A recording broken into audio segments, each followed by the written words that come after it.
그래서 주의 형제 예수님의 동생 야고보가 이 야고보서를 기록했을 것이다. 가능성이 가장 높다고 할 수가 있겠습니다.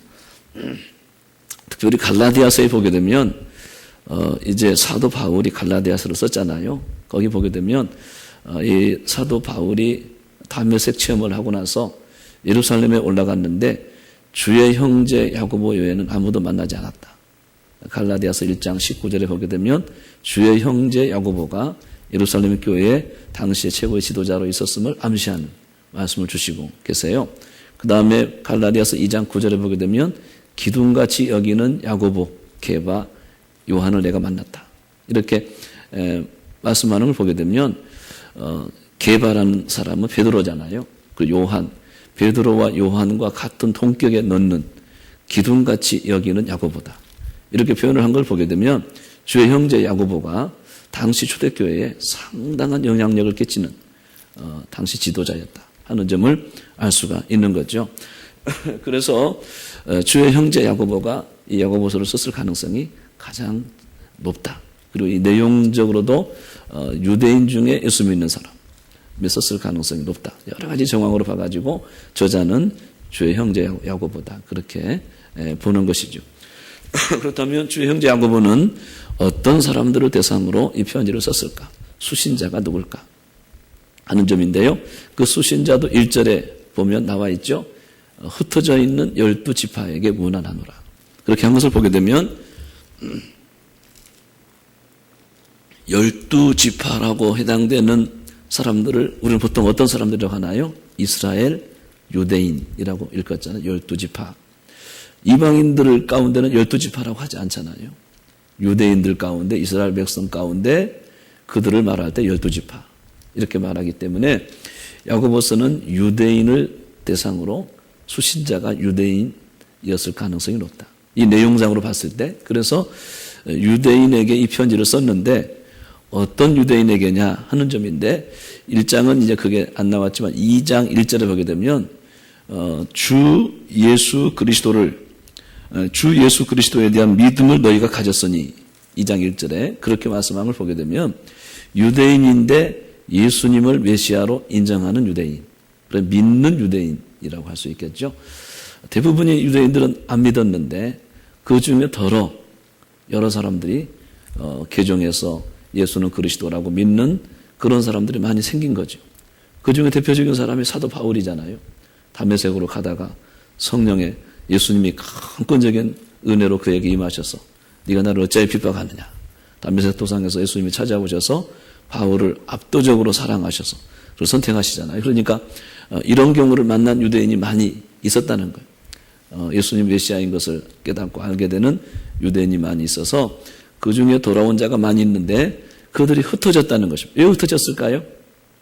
예루살렘에서 살 수가 없는 거죠. 예루살렘에서 살다가는 유대인의 그 핍박 때문에 견디지 못해가지고 마치 그 스데반처럼 돌에 맞아 죽을 수도 있는 그런 위기가 있었기 때문에 뿔뿔이 흩어졌는데 베니게와 구브로와 모든 터키, 소아시아 지방으로 유럽까지 그런 유대인이 다 흩어지고 만 거예요.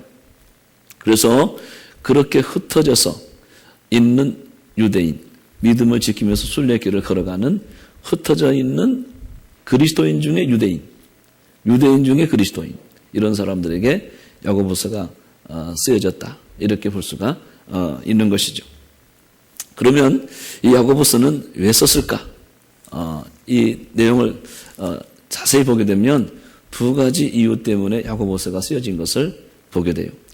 한 가지 이유는 어떤 이유냐면 바울 서신의 가장 강조점이 뭐냐면 우리의 구원은 행함으로 받지 못한다. 그것을 바울 사도가 서신서마다 굉장히 강조해서 쓴 내용이라고 할 수가 있어요. 오직 우리의 구원은 믿음으로 말미암아 이루어진다. 이신득의 믿음으로써 의롭게 되는다 하는 이 점을 바울 서신서에 계속 강조하고 있는 거예요. 행함으로는 구원받지 못한다. 오직 믿음으로 구원받는 것이다 하는 이 점을 계속 가르치다 보니까 초대교회 그리스도인들이 어떤 현상이 일어났냐면 믿음을 강조하다 보니까 사랑의 실천 등 행함을 소홀히 하는 그런 결과가 오게 되어서 신앙이 나태해지고 이단 사상에 빠지는 그런 결과가 오게 된 거예요. 우리는 믿음으로 구원받는 것이지 하면서 행함에 대한 그런 소홀히 여기는 사랑의 실천도 하지 않고 말씀을 행하지 않는 그런 결과가 오게 되자 굉장히 신앙의 나태함에 빠지게 된 거죠. 뿐만 아니라 이단이 그 틈을 이용해서 엉뚱한 다른 복음을 가지고 그들을 혼미케 하는 그런 결과가 오게 된 것이죠. 그래서 그것을 막기 위해서 행함을 강조하는 편지가 있는데 야고보서라고 할 수가 있습니다. 그래서 이단에서 건져내고 신앙이 나태해진 사람들을 정신 차리게 해서 실천하고 행함으로 가게 하는 큰 역할을 했던 편지가 야고보서다.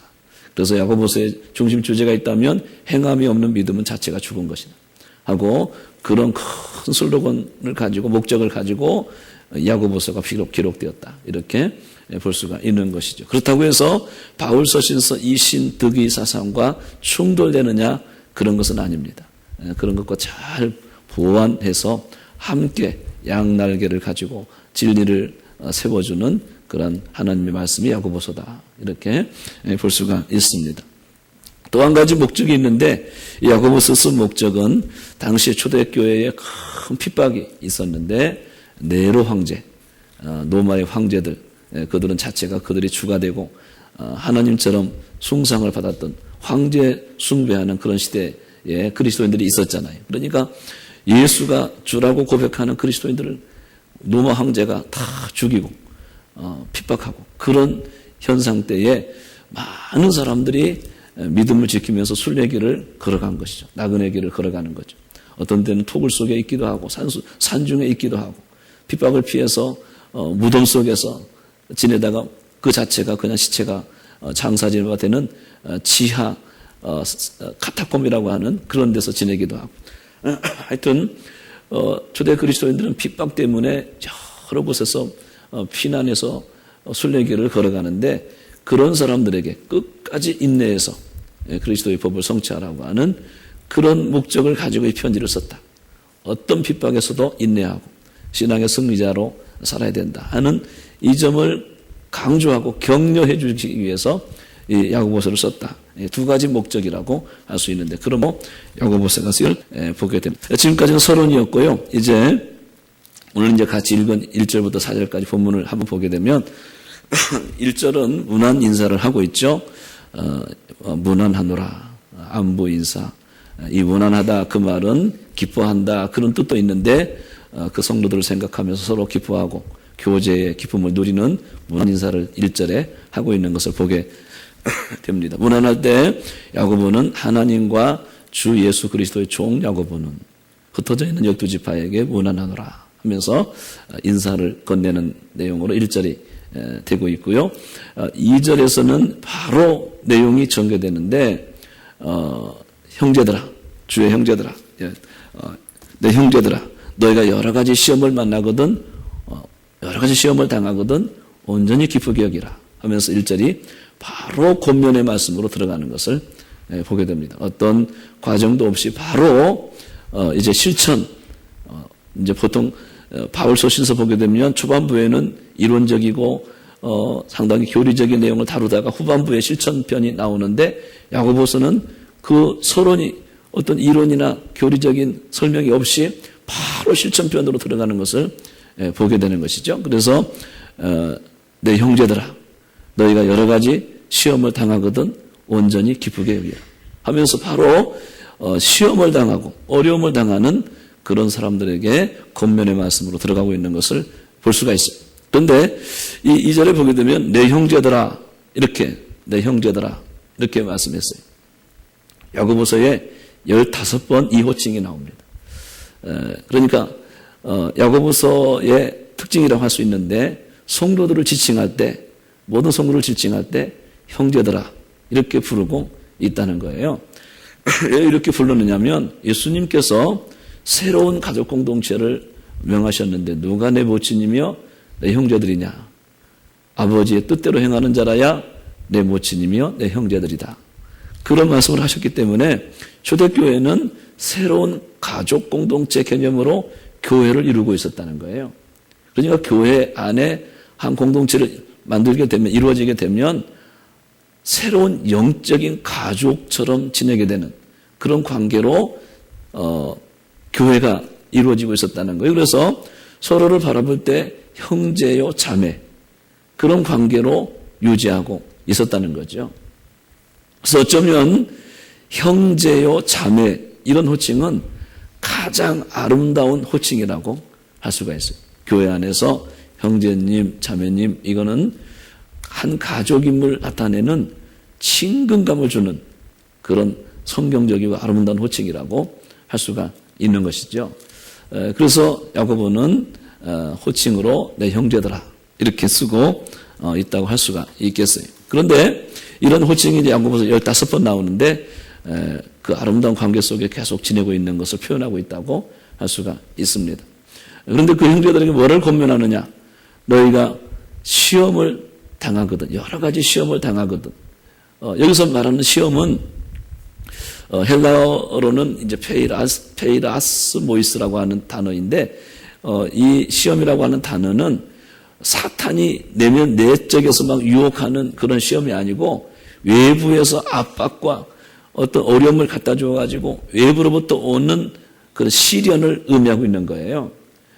여러 가지 시험을 만나거든, 이 말은 내면적인 시험이 아니고 외부에서 이렇게 오는 시련이라고 할 수 있겠는데, 그것은 아마 황제의 핍박, 박해, 로마 황제의 박해, 핍박, 이런 것을 생각하면서 여러 가지 시험을 당하거든, 이렇게 썼을 가능성이 있는 것이죠.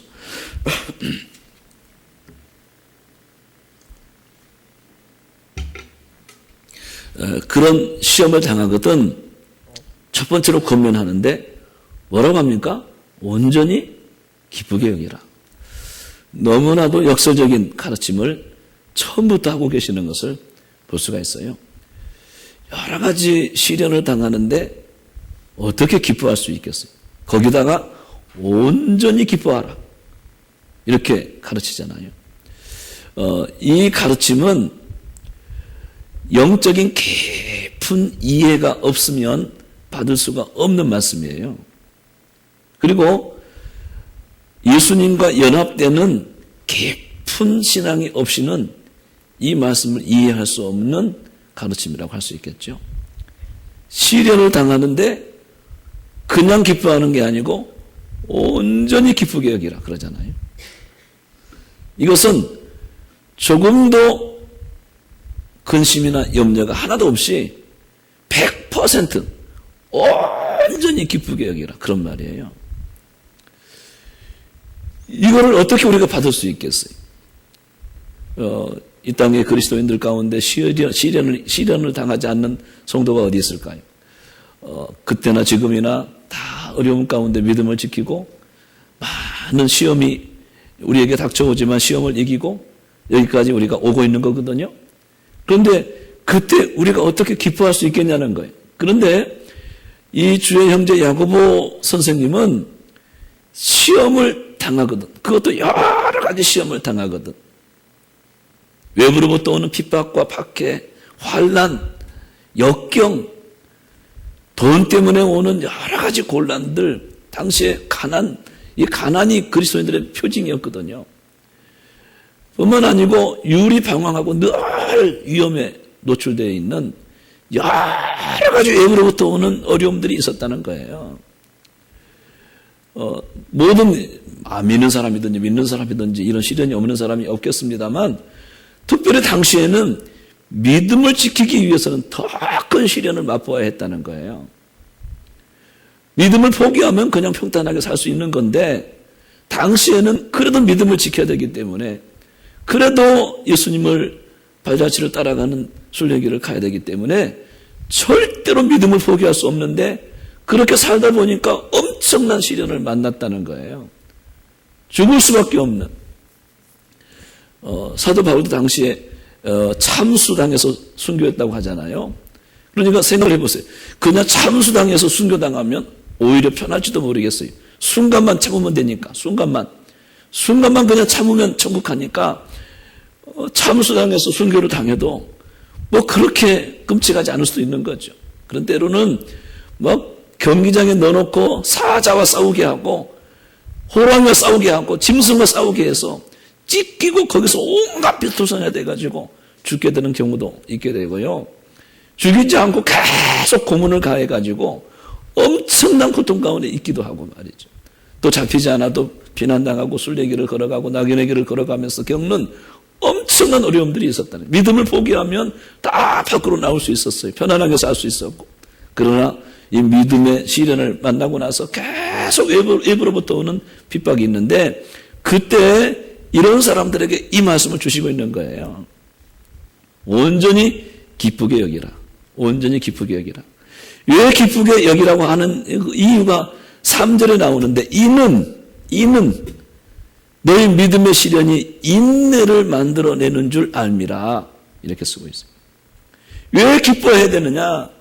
시련을 통해서 우리에게 얻어지는 한 가지 결과가 있는데, 인내가 이루어지게 되는 것이다. 이는 너희의 믿음의 시련이 인내를 만들어내는 줄 알미라. 그 결과가 인내를 만들어내는 결과가 오기 때문에 시련이 오거든 온전히 기쁘게 여기라. 이렇게 말씀하고 있어요. 여기서 말하는 인내는 신앙의 승리를 말하는 거예요. 시련을 통해서 급기야 우리에게 오는 결과가 있는데 승리의 결과가 주어지는데 인내를 만들어낸다는 거거든요. 그렇다면 인내는 어떤 결과를 주느냐? 순수하고 우리 가운데 성숙한 믿음으로 그 결과를 낳게 하는, 그것이 인내가 만들어내는 인내의 열매라고 할 수가 있는 거죠. 여러분, 우리가 오래 참지 아니하고 인내하지 아니하고 성숙한 신앙으로 갈 수 있을까요? 절대로 불가능하거든요. 모두 오래 참고 인내했을 때 기도 응답도 받을 수 있고, 인내했을 때 순수한 신앙, 연단된 신앙을 얻을 수가 있는 것이고요. 인내했을 때 그 결과로 말미암아 예수님을 닮아가는 성숙한 사람으로 만들어낼 수가 있는 거거든요. 그래서 이 지극히 영적인 깊이를 모르는 사람들은 이 말씀을 이해가 안 되는 거죠. 인내가 만들어지는데 뭐가 기쁘게 여겨? 그러나 여러분, 인내가 얼마나 놀라운 결과냐면, 갈라디아서에 보니까 인내는 성령의 열매라고 말씀했어요. 사랑과 희락과 오래 참음이라고 했는데, 성령께서 주시지 아니하시면 열매가 없는 것이 하나 있는데 인내라고 하는 열매라는 거예요. 그리고 야고보서 5장 11절 말씀 보니까 인내하는 자가 복되다 이렇게 말씀했어요. 그러니까 인내가 우리에게 주어지는, 인내로 말미암아 주어지는 것이 있는데 인내하게 되면 그에게 복되다, 복이 온다, 그런 말씀을 주신 것이죠. 어떤 복이 주어질까요? 마지막까지 견디는 자가 천국에 들어간다고 했거든요. 천국도 어떤 사람이 들어가느냐? 인내하는 자가 들어간다는 거예요. 욥도 어떻게 그 갑절의 복을 받았을까요? 야고보서 5장 11절 이하에 보게 되면 너 욥의 인내를 보았거니와 주께서 가장 자비하시사 그의 주신 결말을 우리가 알지 않느냐. 욥이 나중에 받은 그 갑절의 축복은 인내로 말미암아 주어지는 결과인 것을 성경에서 말씀하고, 야고보서에서 나중에 이제 5장에서 인내를 설명할 때 너 인내하는 자가 복되다 하나니 욥의 인내를 들었고 하면서 이 욥의 인내를 들어서 복된 것을 설명하고 있다는 거예요. 이 욥이 인내하지 않았다면 그런 결과를 맛보지 못했을 것인데, 인내를 온전히 이루게 됨으로 말미암아, 인내가 만들어짐으로 말미암아 그 결과가 이런 결과를 낳지 않느냐. 나중에 5장에서 이제 그렇게 설명해. 지금은 이제 그런 내용이 안 나옵니다만, 우리가 왜 온전히 기쁘게 여겨야 되느냐? 이는 너희의 믿음의 시련이 인내를 만들어내는 줄 알미라. 그렇게 말씀하고 있는 것이죠. 우리가 히브리서를 지났지만 끝났지만은 히브리서 10장 36절 말씀 보니까 뭐라고 하느냐면, 우리에게 인내가 필요해요. 모든 성 인내가 필요하면, 왜 인내가 필요한가? 하나님의 뜻을 행한 후에 약속을 받기 위함이다. 그렇게 말씀합니다. 한번 따라합시다. 너희에게 인내가 필요함은 하나님의 뜻을 행한 후에 약속을 받기 위함이다. 성경에 엄청난 약속들이 있잖아요. 하나님 말씀으로 신실하게 약속하시는 언약의 말씀들이 수없이 성경에 많이 나오잖아요. 우리에게 인내가 필요한 것은 그런 모든 약속들을 받기 위함이다. 기도 응답도 약속이에요. 누가 기도 응답을 받을 수 있을까요? 인내하면서 기도하는 자에게 그 약속을 주시게 되는, 그 약속을 얻게 되는 결과가 있는 거죠. 성경에 수많은 약속들이 있는데, 그 약속들을 우리가 다 얻기 위해서는 인내하는 자만이 그 약속을 얻을 수 있다. 그래서 우리에게 인내가 필요한 것은 하나님의 뜻을 먼저 행한 후에 약속을 받기 위함이다. 예수님도 십자가를 참았다고 하시잖아요. 그 앞에 있는 즐거움을 바라보고 현재 십자가를 인내하고 참았기 때문에 그 나중 결과가 온 것이라고 히브리서 12장에 그렇게 말씀하시잖아요. 그러니까 우리에게 정말 중요한 게 하나 있는데 인내함이 너무 중요하다는 거예요. 어떤 사람이 인생이 실패했다. 그 말은 무슨 말이냐면 인내하지 못했다는 말이거든요. 그러나 어떤 사람이 인생을 성공적으로 잘 살았다. 아름다운 인생이 됐다는 말은 무슨 말일까요? 그 사람은 끝까지 잘 참았다는 말이에요. 인내에 성공했느냐, 인내에 실패했느냐에 따라서 인생이 성공하고 실패하는 결과가 오게 될 수가 있다는 거예요. 사랑스러운 여러분, 우리 인내가 그렇게 중요한 거예요. 그 인내가 언제 나오느냐? 자꾸 외부적인 시련을 통해서 견디다 보면 우리 안에 단련되어져 가지고 웬만한 것은 다 참을 수 있는 인내력이 길러지게 된다는 거예요. 할렐루야. 그래서 시련을 만나거든 온전히 기쁘게 여겨요. 왜요? 또 한 번 인내의 연단을 받게 되는. 이때도 참아야 되겠구나. 이때도 또 인내해야 되겠구나. 어려움을 통해서 자꾸만 반복되어진 훈련을 통해서 인내에 대해서 단련되어지는 웬만한 어려움은 다 참을 수 있는 훈련된 신앙의 인격으로 성장할 수가 있게 된다는 거예요. 그래서 여러 가지 시험을 당하거든 온전히 기쁘게 여기라. 이는 너의 믿음의 시련이 인내를 만들어내는 줄 알미라. 그렇게 말씀했어요. 그래서 시련을 만나거든, 시험을 당하거든, 여러 가지 시험을 당하거든 첫 번째 교훈은 온전히 기쁘게 여기라. 그렇게 말씀하고 있어요. 오늘 여기 아마 힘들지 않는 분들이 아무도 없으실 거예요. 다 여러 가지 내적인 고민과 외적인 환경적인 어려움을 다 겪으면서 여기 앉아서 하나님을 바라보고 주님만 바라보고 계신 줄로 믿습니다. 우리는 오직 주님만 바라보는 한 가지 희망이 있잖아요. 주님의 은혜를 기대하는 한 가지 기대가 있잖아요. 할렐루야. 다른 거 바라보지 않고 다른 거 의지하지 않고, 물론 다른 것도 이제 의지의 대상이 되겠죠. 수단이 되겠죠. 부모님도 의지해야 되고 친구도 좋으니까 의지해야 되고. 오늘 아침에 제가 문자를 받았는데 장수하는 사람의 평균, 장수하는 사람 보니까 친구가 많은 사람은 장수한다고 엉뚱한 문자가 저한테 왔어요. 단명하는 사람 봤더니 친구가 적더라는 거야. 그 말도 물론 이제 일리 있는 이야기겠습니다만, 우리가 살다 보면 친구도 있어야 되고 부모님도 계셔, 형제도 있어야 되고 성도 간의 어떤 관계도 있어야 되고 다 그런 의지의 대상이 되잖아요. 그런데 여기 계신 분들은 그런 것보다도 오직 주님만 바라보시기 바랍니다. 오직 주님의 은혜면 되는 것입니다. 그거 바라보고 여기 앉아있는 거예요. 할렐루야. 그 한 가지 기대 때문에 여기에 지금 신앙생활을 하고 있는 거예요. 주님 나 보시겠지. 할렐루야. 주님 내 마음을 보시겠지. 아멘. 주님 내 마음을 보시겠지. 주님 내 사정을 아시겠지. 나를 긍휼히 여기시고 자비를 베푸시고 은혜를 베푸시는 분이니까 나에게 내가 부족할지라도 은혜를 주시겠지 하는 주님만 바라보고 주의 은혜를 기대하면서 여기 있는 거예요. 다 어렵지만 여기 있는 거예요. 그러면 우리에게 그런 어려움이 왔을 때 어떻게 해야 되느냐? 오늘 가르침대로 오늘 이 시간에 온전히 기쁘게 여기를 주의 이름으로 축원합니다.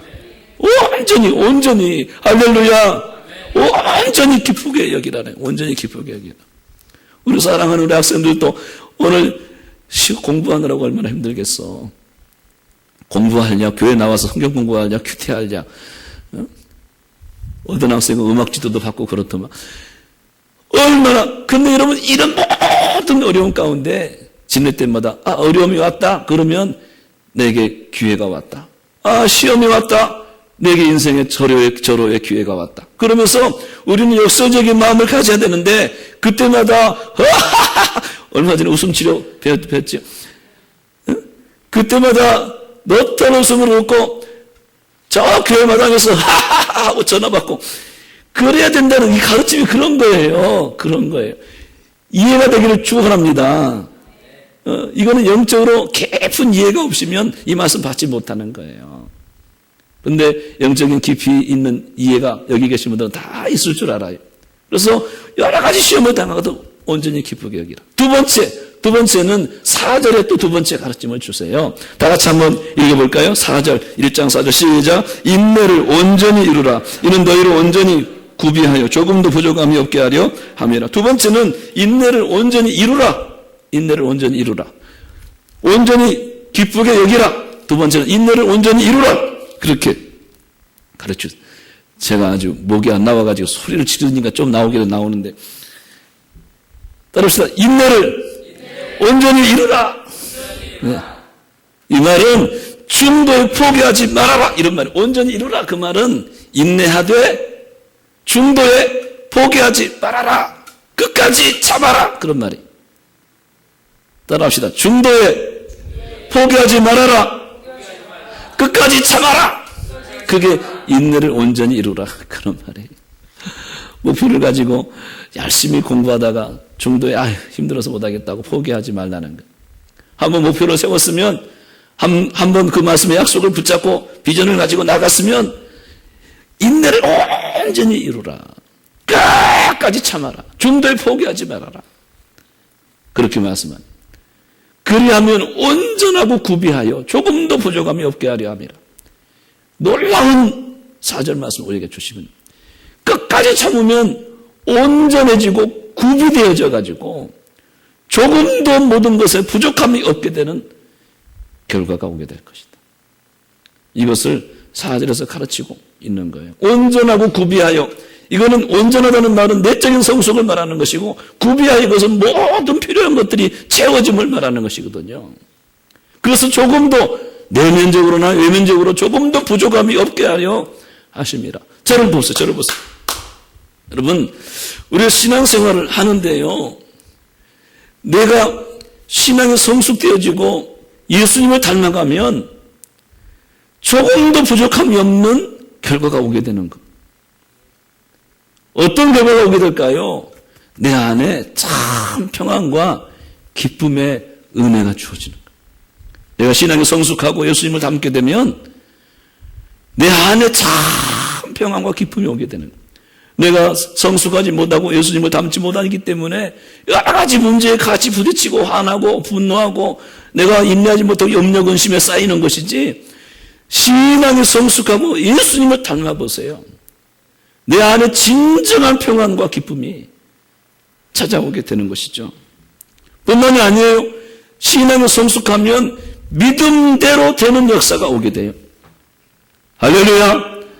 주님은 믿음대로 역사하셔. 믿는 자에게 능치보다 높다고 말씀하셨어요. 그에게 구원받을 만한 믿음을 보시고, 내가 믿느냐? 내 믿음대로 될지어다. 주님은 계속 그렇게 말씀하시잖아요. 그런데 신앙이 성숙해지고 예수님을 닮아가게 되면 믿음의 순수성이, 믿음의 강도가 굉장히 강해지기 때문에 그가 믿는 대로 된다는 거예요. 아멘을 크게 하세요. 그러니까 우리의 신앙이 성숙하는 게 제일 급선무이 아니에요. 제일 급선무예요. 예수님을 닮는 것이 가장 급선무예요. 그것을 위해서 매일 기도하고 성경 보고 그래야 돼요. 왜요? 내가 예수님을 닮아야 되기 때문에. 믿음이 성장해야 되기 때문에. 아멘? 이 정도 교회 다니면 됐지 뭐 얼마나 성숙해. 그게 아니야. 그게 아니야. 그게 아니에요. 목사님 저 장로 됐으면 이만큼 된 거 아니에요? 하고 그게 아니에요. 그게 아니에요. 직분이 우리를 만들어내는 게 아니에요. 직분이 우리에게 도움은 되지만 내가 개인적으로 말씀과 기도를 통해서 계속 신앙이 성숙되도록, 내게 신앙의 마이너스가 되는 요인은 아예 쳐다보지도 말어. 신앙이 나에게 손해를 끼친 사람하고는 교제를 가까이 하지도 마라. 신앙이 성장하도록 예수님을 닮아가도록 항상 정진해야 돼요. 그러면 내적인 평안과 기쁨이 올 뿐만 아니라 믿음대로 되는 역사가 온다는 거예요. 뿐만이 아니에요. 위로부터 주어지는 은혜와 축복이 어떤 자에게 주어지겠어요? 믿음이 큰 자에게 주어지겠습니까? 믿음이 작은 자에게 은혜와 축복이 주어지겠습니까?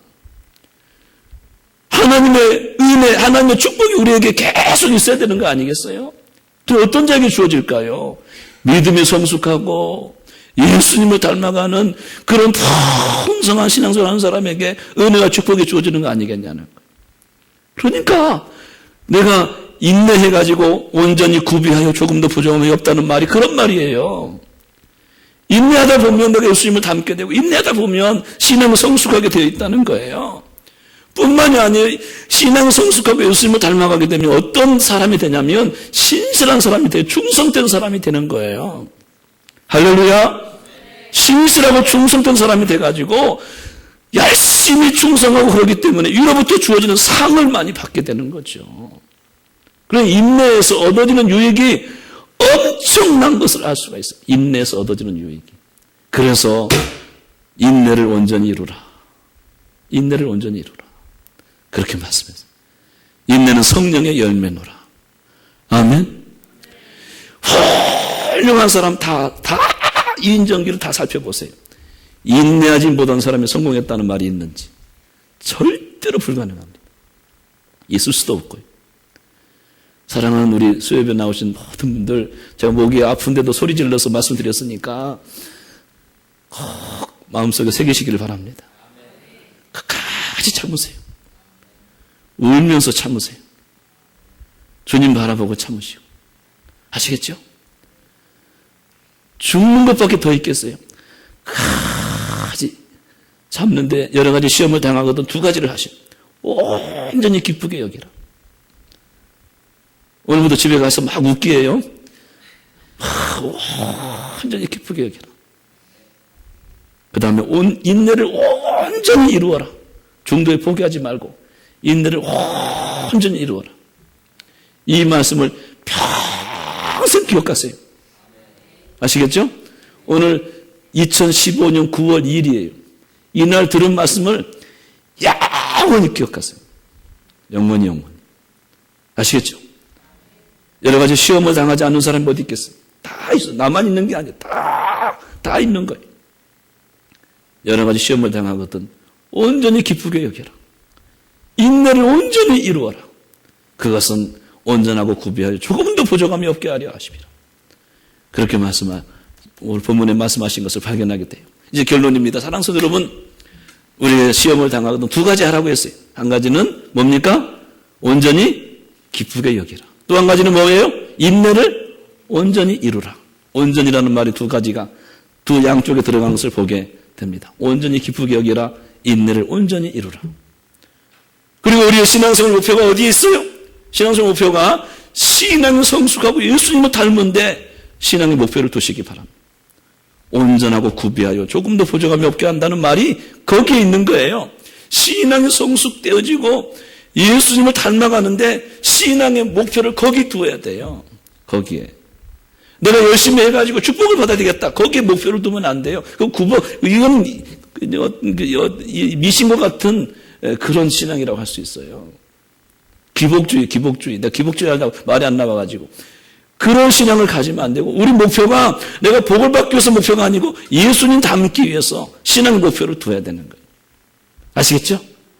그러면 내가 예수님 닮게 되면 안에서 평안이 오고 안에서 기쁨이 오고 믿음이 성숙해지니까 믿음대로 되고 생각만 해도 되고 할렐루야. 큰 뜻을 이루게 되고 비전을 이루게 되고 이로부터 주어지는 은혜와 축복이 주어지게 되고 여러 가지 조금도 부족함이 없는 그런 결과가 오게 된다는 그것을 위해서 정진하셔야 돼요. 우리 학생들도 오늘 이렇게 나왔는데 우리 신앙 목표를 어디에 두라고? 누구를 닮기 위해서 달려가라고? 예수님 닮기 위해서. 얼굴 속에서 예수님 닮았다. 예수님 닮았다. 그렇게 나와야 되는 거예요. 알았죠? 말도 예수님 닮았다. 행동도 꼭 예수님 닮았다. 응? 어째 이렇게 예수님 닮았니? 하고 예수님 닮기 위해서 막 말씀 보고 기도하고 순종하고 충성하고 신앙생활 예배 잘 드리고 그러면서 신앙의 목표를 거기에 두는 거예요. 네가 신앙이 성숙해져야 되겠다. 예수님 닮아야 되겠다. 그 목표를 향해서 막 달려가는 저와 여러분 되기를 주 이름으로 축원합니다. 기도하겠습니다. 사랑하시는 아버지 하나님, 오늘 주신 말씀 마음에 깊이 새겨서